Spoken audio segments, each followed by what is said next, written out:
Ici Peter Moore, 19 mars 2015. Dans les prochaines semaines, je vais mettre en ligne les épisodes de mon documentaire sur les vaccins. J'ai réuni des témoignages d'experts en médecine de toutes sortes, d'avocats, de politiciens, de PDG, de chercheurs, etc. Les mythes de confiance aveugle face aux vaccins vont s'effondrer comme les tours jumelles. Mais les arguments déformés ou exagérés qui critiquent les vaccins seront également lavés et blanchis. Nous allons voir des exemples frappants de manque de transparence. Nous allons parler de mercure, évidemment. Nous allons voir comment les autorités ont été prises à falsifier les études pour cacher les dégâts causés par cette neurotoxine.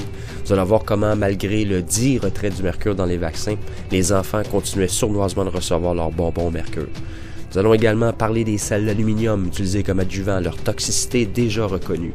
Nous allons voir que nous avons des alternatives, mais qu'on les ignore.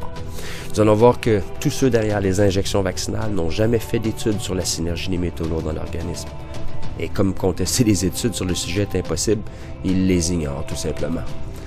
Nous allons également découvrir que la firme qui fabrique et vend le mercure des vaccins fabrique aussi le médicament le plus prescrit aux gens atteints d'autisme. On prétend que la preuve n'a pas été établie entre le mercure et l'autisme, mais si on arrivait à prouver le contraire, je vais garder du suspense.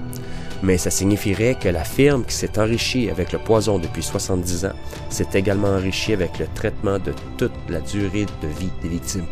Ce médicament populaire représente le tiers des milliards de dollars de son chiffre d'affaires. Et comme cerise sur le gâteau, Papa Bush est une des têtes d'autorité dans cette firme depuis des décennies. Nous allons voir que les firmes pharmaceutiques ont financé les camps de concentration nazis et avaient leurs bureaux installés juste à côté. Nous allons voir que, sans un lanceur d'alerte qui a explosé les faits dans le New York Times et le Washington Post, la CDC aux États-Unis conduirait probablement toujours l'expérimentation de Tuskegee sur des humains. Nous allons voir que les rares études sur les conséquences épigénétiques de la vaccination ne sont pas très joyeuses.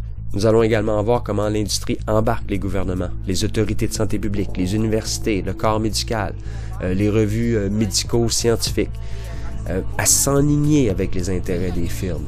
Nous allons voir comment elles changent les classifications de maladies et les diagnostics pour donner l'impression que leurs produits sont beaucoup plus efficaces qu'en réalité. Mais nous allons également parler de solutions et d'alternatives, comme toujours. La conclusion du documentaire est encore en construction. Si des gens perçoivent des arguments qui me contredisent, des mises à jour, des études supplémentaires, tout est bienvenu. Je me ferai un plaisir d'incorporer de nouveaux éléments, pour ou contre. Soit on cherche la vérité, soit on cherche à avoir raison. Je cherche la vérité. Gloire à la résistance.